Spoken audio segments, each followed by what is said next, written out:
Alors, dans cette vidéo, on va corriger les exercices 1 et 2 du chapitre probabilité et répétition d'épreuves. Donc, on commence avec l'exercice numéro 1. Deviez, parmi les 5 expériences aléatoires présentées, reconnaître lesquelles étaient des épreuves de Bernoulli. Donc, pour rappel, une expérience aléatoire est une épreuve de Bernoulli lorsqu'elle a seulement 2 issues possibles, une qu'on appelle succès et l'autre qu'on appelle en général échec.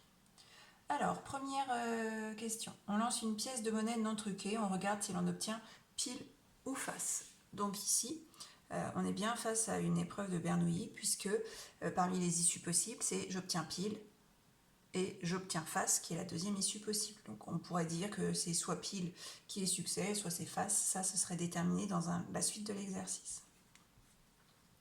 Pour la B, on tire un jeton dans une urne contenant 10 jetons numérotés de 1 à 10, on regarde le nombre obtenu.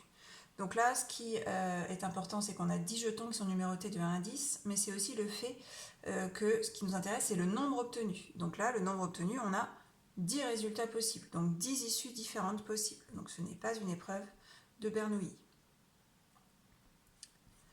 Pour la question C, on tire un jeton dans une urne contenant 10 jetons numérotés de 1 à 10, donc comme précédemment, mais ce qui change, c'est qu'on regarde si le nombre obtenu est pair.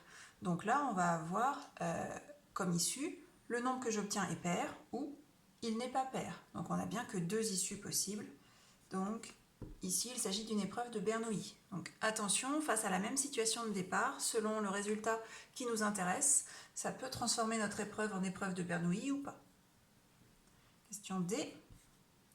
On tire une boule dans un sac contenant 5 boules noires et 4 boules blanches. On regarde la couleur obtenue. Donc là, le piège, c'était le fait d'avoir des nombres 5 noires, 4 blanches qui pouvaient vous induire en erreur. On regarde la couleur obtenue. Les couleurs obtenues, c'est soit noir, soit blanc. Donc on a bien que 2 issues possibles. Donc c'est bien une épreuve de Bernoulli. Et pour la dernière, on tire une carte dans un jeu de 32 cartes et on observe si on obtient une figure.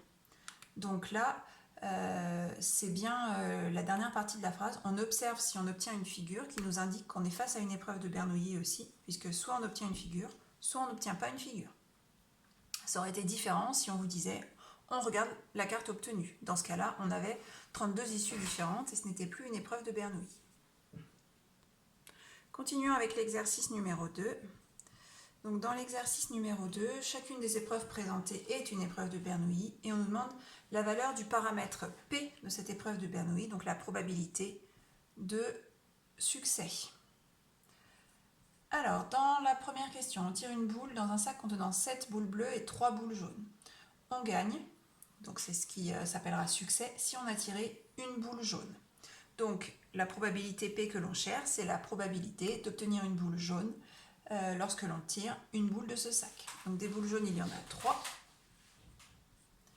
sur un total de 10 boules, ce qui fait une probabilité, un paramètre P égal à 0,3. Continuons avec la B. On lance une roue partagée en 8 secteurs identiques qui sont numérotés de 1 à 8. Et on gagne si on tombe sur un secteur portant un multiple de 3. Donc, il faut qu'on détermine combien de secteurs nous font gagner. Donc, des secteurs portant des multiples de 3, on a forcément le secteur 3, le secteur 6, et c'est tout, puisqu'après, le suivant, ce sera le secteur 9, et qu'il n'existe pas, on va seulement jusqu'à 8. Donc, on a 2 secteurs qui conviennent sur les 8 secteurs identiques. C'est pour ça qu'on peut faire sous forme de nombre de secteurs favorables sur nombre de secteurs total, ce qui fait une probabilité 1 quart, soit 0,25. Continuons avec la C. On tire un jeton dans un sac qui contient 2 jetons verts, 3 jetons jaunes, 1 jeton blanc, et on gagne si on tire le jeton blanc. Donc la probabilité de succès, c'est la probabilité de tirer un jeton blanc. Dans tous les autres cas, on perd. C'est l'événement appelé échec. Donc la probabilité, puisqu'on a un seul jeton blanc, elle est de 1 sur le nombre total de jetons. Donc on a en tout 6 jetons. 2 verts, 3 jaunes et 1 blanc, ça fait 6 jetons. Donc on a un paramètre P qui ici vaut 1/6.